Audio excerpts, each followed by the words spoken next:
শুরুতেই জানিয়ে দিব আজকের গুরুত্বপূর্ণ সংবাদ বাংলা সংবাদ। গাজীপুরে বেক্সিমকো গ্রুপের কারখানায় আগুন। জানাবো যুক্তরাষ্ট্রের সঙ্গে আলোচনায় প্রাধান্য পাবে বাংলাদেশের অর্থনৈতিক স্থিতিশীলতা। সাবেক সংসদ সদস্য সাইদুল হক ব্যারিস্টার সুমনের বিরুদ্ধে মামলা। এবার জানাবো আবারও নির্বাচনকে কেন্দ্র করে সমাবেশে ডাক দিয়েছেন বিএনপি। এবং সর্বশেষ জানাবো রাজধানীর বাড্ডা থানার সুমন শিকদার হত্যা মামলায় সাবেক প্রধানমন্ত্রী শেখ হাসিনার বিদ্যুৎ ও জ্বালানি বিষয়ক উপদেষ্টা তৌফিক ইলাহীর 4 দিনের রিমান্ড। এতক্ষণ শুনছিলেন সংবাদ শিরোনাম, এখন থাকছে বিস্তারিত। প্রিয় দর্শক, নিউজটি ভালো লাগলে চ্যানেলটি অবশ্যই সাবস্ক্রাইব করে সঙ্গে থাকুন এবং এই ভিডিও সম্পর্কে আপনার মূল্যবান মতামতটি কমেন্ট বক্সে জানিয়ে দিন। ধন্যবাদ। গাজীপুরের কাশিমপুরে বেতন ভাতা নিয়ে আন্দোলনরত শ্রমিকদের বিক্ষোভের জেরে বেক্সিমকো গ্রুপের বিগ বস পোশাক কারখানায় কেমিক্যাল গোডাউনে আগুন দেওয়ার ঘটনা ঘটেছে। বুধবার সকাল 11:30টার দিকে মহানগরীর কাশিমপুরের সারাবো এলাকায় এ ঘটনা ঘটে। জানা যায়, বেক্সিমকোর বিগ বস সহ কয়েকটি কারখানার শ্রমিকরা কয়েকদিন ধরে বকেয়া বেতন ভাতার দাবিতে বিক্ষোভ করে আসছিলেন। আন্দোলনকারীরা বেতনের দাবিতে বুধবার বিগ বস কারখানার সামনে বিক্ষোভ শুরু করেন। এক পর্যায়ে কিছু শ্রমিক কারখানার ভেতরে প্রবেশ করে কেমিক্যাল গোডাউনে আগুন ধরিয়ে দেয়। খবর পেয়ে ফায়ার সার্ভিস ঘটনাস্থলে পৌঁছালেও বিক্ষোভকারীদের বাধার কারণে আগুন নেভাতে বিলম্ব হয়। পরে স্থানীয়দের সহায়তায় 3 ঘন্টার চেষ্টায় আগুন নিয়ন্ত্রণে আনা হয়।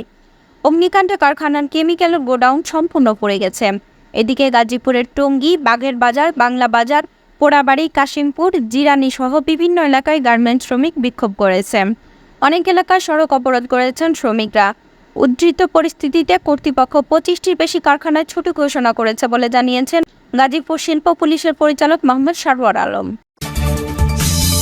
যুক্তরাষ্ট্রের আসন্ন উচ্চ পর্যায়ের প্রতিনিধি দল বাংলাদেশের অর্থনৈতিক প্রবৃদ্ধি, আর্থিক স্থিতিশীলতা ও উন্নয়ন চাহিদা সহায়তার উপর ওয়াশিংটনের দৃষ্টি নিবন্ধন করবেন। মার্কিন পররাষ্ট্র দপ্তর থেকে একথা জানিয়েছেন। মঙ্গলবার মার্কিন পররাষ্ট্র দপ্তরের মুখপাত্রের অফিসিয়াল একটি মিডিয়া নোটে বলা হয়েছে, যুক্তরাষ্ট্রের দক্ষিণ ও মধ্য এশিয়া বিষয়ক ব্যুরোর সহকারী পররাষ্ট্রমন্ত্রী ডোনাল্ড লু 10 থেকে 16 সেপ্টেম্বর ভারত ও বাংলাদেশ সফর করবেন। এতে বলা হয়, সহকারী পররাষ্ট্রমন্ত্রী লু ঢাকায় বাংলাদেশের অন্তর্বর্তী সরকারের সাথে বৈঠকের জন্য একটি আন্তঃসত্ত্বা প্রতিনিধি দলে যোগ দেবেন। প্রতিনিধি দলে মার্কিন ট্রেজারি বিভাগ, USAID ও মার্কিন বাণিজ্য প্রতিনিধি অফিসের প্রতিনিধিরা থাকবেন। ঢাকায় অবস্থানকালে লিয়ের প্রধান উপদেষ্টা অধ্যাপক ডক্টর মোহাম্মদ ইউনূস, পররাষ্ট্র বিষয়ক উপদেষ্টা মোহাম্মদ তৌহিদ হোসেন ও সুশীল সমাজের বিভিন্ন সদস্যদের সঙ্গে দেখা করার কথা রয়েছে। গত 8 আগস্ট বাংলাদেশের অন্তর্বর্তী সরকার গঠনের পর যুক্তরাষ্ট্র থেকে এটি প্রথম এ ধরনের সফর হতে যাচ্ছে। পররাষ্ট্র দপ্তর জানিয়েছে, সফরকালে সহকারী সেক্রেটারি লু তার অংশীদারদের অর্থনৈতিক প্রবৃদ্ধি ও সমগ্র ইন্দো প্যাসিফিক অঞ্চল জুড়ে স্থিতিশীলতাকে সমর্থন করার জন্য মার্কিন যুক্তরাষ্ট্রের প্রতিশ্রুতি পুনর্ব্যক্ত করবেন। ভারতে তিনি US ইন্ডিয়া বিজনেস কাউন্সিলের আয়োজিত ইন্ডিয়া আইডিয়া সামিটে উন্নয়ন, নিরাপত্তা ও নারীদের অর্থনৈতিক ক্ষমতায়নের বিষয়ে মার্কিন ভারত সহযোগিতার বিষয়টি তুলে ধরবেন। এছাড়া তিনি মার্কিন principal deputy assistant secretary of defence Jedidiah P Royal ও ভারতের পররাষ্ট্র ও প্রতিরক্ষা মন্ত্রণালয়ের কর্মকর্তাদের সাথে ইন্টারসেশনাল ডায়ালগে সহসভাপতিত্ব করবেন। সংলাপে মার্কিন ভারত দ্বিপক্ষীয় অংশীদারিত্ব বাড়ানো এবং ইন্দো প্যাসিফিক ও তার বাইরে সহযোগিতা সম্প্রসারণের উপর আলোকপাত করা হবে। বৈষম্য বিরোধী ছাত্র আন্দোলনের সময় ছাত্র জনতার উপর হামলা চালানোর অভিযোগে সাবেক সংসদ সদস্য সৈয়দ সাইদুল হক সহ যিনি ব্যারিস্টার সুমন নামে অধিক পরিচিত 57 জনের নামে হবিগঞ্জের চুনারাঘাট থানায় মামলা করা হয়েছে। মামলায় অজ্ঞাত পরিচয়ে আরও 150 থেকে 200 জনকে আসামি করা হয়। আজ বুধবার উপজেলার নয়াগং গ্রামের মোহাম্মদ মুস্তাফিজুর রহমান বাদী হয়ে মামলাটি করেছেন। চুনারুঘাট থানার ভারপ্রাপ্ত কর্মকর্তা হিল্লোল রায় এই মামলার সত্যতা নিশ্চিত করেছেন। মামলার এজাহার সূত্রে জানা গেছে, গত 16 জুলাই বৈষম্য বিরোধী ছাত্র আন্দোলনের শিক্ষার্থী ও জনতা ঢাকা সিলেট মহাসড়কের শায়েস্তাগঞ্জ নতুন ব্রিজ গোল চত্বর এলাকায় জড়ো হন। এই বিক্ষোভ চলাকালে ওই দিন বিকেল 4:30টার দিকে হবিগঞ্জ 4 আসনের সাবেক সংসদ সদস্য সাইদুল হকের নির্দেশে একদল লোক আন্দোলনকারীদের উপর হামলা চালান। এ সময় মামলার আসামিরা দেশীয় অস্ত্রশস্ত্র ও ধারালো অস্ত্র দিয়ে আঘাত করে বৈষম্য বিরোধী ছাত্র আন্দোলনের নেতাকর্মীদের উপর। এতে অসংখ্য লোকজন আহত হয়। মামলার এজাহারে আরও বলা হয়েছে, এই আন্দোলনের সময় সাইদুল হকের নির্দেশে আসামি মানিক সরকার তার হাতে থাকা একটি রামদা দিয়ে উপজেলার বড়গাঁও এলাকায় অলিউর রহমানকে আঘাত করেন। অপর আসামি কবির মিয়া খন্দকারকে বাদী করে একটি রড দিয়ে বেধড়ক পেটানো হয়। এতে তিনি গুরুতর আহত হন। পাশাপাশি অন্য আসামিরাও অস্ত্র হাতে আন্দোলনরত ছাত্র জনতাকে বেধড়ক মারধর করেন। এ মামলার উল্লেখযোগ্য আসামিরা হলেন চুনারুঘাট পৌরসভার সাবেক মেয়র সাইফুল আলম, উপজেলার ৬টি ইউনিয়ন পরিষদের চেয়ারম্যান জাকির হোসেন, রুমন ফারাজি, মানিক সরকার, মোস্তাফিজুর রহমান, ওয়াহেদ আলী ও আবদালুর রহমান।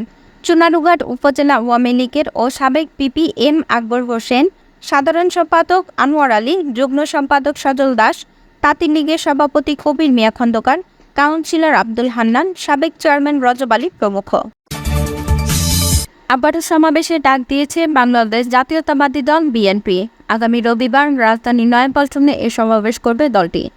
আজ বুধবার বিএনপির স্থায়ী কমিটির সভায় এই সিদ্ধান্ত নেওয়া হয়েছে। বিষয়টি নিশ্চিত করেছেন কমিটির সদস্য ডাক্তার AZM জাহিদ হোসেন।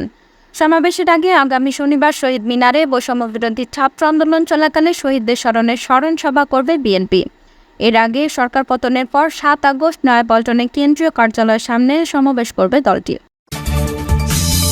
রাজধানীর বাড্ডা থানার সুমন শিকদার হত্যা মামলায় সাবেক প্রধানমন্ত্রী শেখ হাসিনার বিদ্যুৎ ও জ্বালানি বিষয়ক উপদেষ্টা তৌহিদ ইলাহীর ৪ দিনের রিমান্ড মঞ্জুর করেছেন আদালত। আজ বুধবার ঢাকার মেট্রোপলিটন ম্যাজিস্ট্রেট আলী হায়দার আদালত শুনানি শেষে এই রিমান্ড মঞ্জুর করেছেন। এদিন তাকে আদালতে হাজির করা হয়। এরপর মামলার তদন্ত কর্মকর্তা বাড্ডা থানার উপপরিদর্শক রেজাউল আলম রিমান্ড আবেদনে বলা হয়েছে, গ্রেপ্তারকৃত আসামি তৌহিদ ইলাহী ঘটনার সঙ্গে সম্পৃক্ত থাকার তথ্য পাওয়ায় ডিবি পুলিশ তাকে গ্রেপ্তার করেছে। আসামিকে প্রাথমিক জিজ্ঞাসাবাদে ঘটনায় জড়িত থাকার তথ্য প্রমাণও পাওয়া যাচ্ছে। এমত অবস্থায় মামলার সুষ্ঠু তদন্তের স্বার্থে আসামিকে আরও ব্যাপকভাবে জিজ্ঞাসাবাদ করা হলে গুরুত্বপূর্ণ তথ্য ও পলাতক আসামিদের পাওয়ার সম্ভাবনা রয়েছে। তাই তাকে 10 দিনের পুলিশ রিমান্ড একান্ত প্রয়োজন। এর আগে মঙ্গলবার রাত 10:45টার দিকে টিভির একটি টিম তৌফিক ইলাহীকে গুলশান এলাকা থেকে গ্রেপ্তার করেছেন। জানা যায়, বৈষম্য বিরোধী ছাত্র আন্দোলনে গত 17 জুলাই বাড্ডার প্রগতি সরণিতে গুলিতে নিহত হন সুমন শিকদার। এ ঘটনায় সুমনের মা মোসাম্মদ মাসুমা 20 আগস্ট বাড্ডা থানায় হত্যা মামলা করেন। দীর্ঘদিন থেকে দেশে চলছে লোডশেডিং। 20 দিনের মধ্যে লোডশেডিং কমবে, এমন একটি তথ্য জানালেন বিদ্যুৎ উপদেষ্টা। আগামী 15 থেকে 20 দিনের মধ্যে লোডশেডিং কমে পরিস্থিতি স্বাভাবিক হবে বলে জানিয়েছেন বিদ্যুৎ, জ্বালানি ও খনিজ সম্পদ উপদেষ্টা ডক্টর মোহাম্মদ ফাউজুল কবির খান। তিনি বলেন, লোডশেডিং দূর করতে সরকার কাজ করে যাচ্ছে, ধীরে ধীরে উন্নতিও হচ্ছে। বুধবার সচিবালয়ে forum for energy reporters Bangladesh নির্বাহী কমিটির সঙ্গে বৈঠক করে তিনি বলেন, একসঙ্গে কয়েকটি ঘটনা ঘটায় লোডশেডিং হচ্ছে। হঠাৎ বড়পুকুরিয়া কয়লা ভিত্তিক বিদ্যুৎ কেন্দ্র বন্ধ হয়ে গেছে। একই সময়ে রামপালের একটি ইউনিটে যান্ত্রিক ত্রুটি দেখা গেছে। গ্যাস সরবরাহ ঠিক থাকলে এই সংকট সামাল দেওয়া সহজ হতো, কিন্তু সামিট গ্রুপের FSRU LNG কয়েক মাস ধরে বিকল থাকা গ্যাস সরবরাহ বাড়ানো যাচ্ছে না। LNG আমদানির কাজ চলছে, 15-20 দিনের মতো সময় লাগবে, তারপর গ্যাসের সরবরাহ বাড়বে। তিনি বলেন, বড়পুকুরিয়া বিদ্যুৎ কেন্দ্র ও রামপাল দ্রুত চালু করার উদ্যোগ নেওয়া হয়েছে। আশা করছি ধীরে ধীরে পরিস্থিতি উন্নতি হবে। ধারণা করছি 15 থেকে 20 দিনের মধ্যে পরিস্থিতি স্বাভাবিক হয়ে আসবে। এ সময় বিদ্যুৎ বিভাগের সিনিয়র সচিব হাবিবুর রহমান বলেছেন, বড়পুকুরিয়া বিদ্যুৎ কেন্দ্রের যে পাম্পটি বিকল্প হয়েছে সেটি প্লেনে করে চীন থেকে আনা হচ্ছে, রোববারের মধ্যে চালু হয়ে যাবে।